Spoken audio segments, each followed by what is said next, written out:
はい、どうもポンコツです。今日はこちらの古くなったインターホンを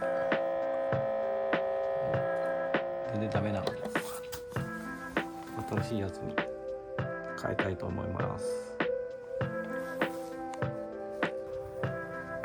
はい、新しく変えるやつはこちらですね。パナソニック製のやつになります。中はこんな感じで説明書と保証書です。一応これを取り付けていきたいと思います。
ポンコツです。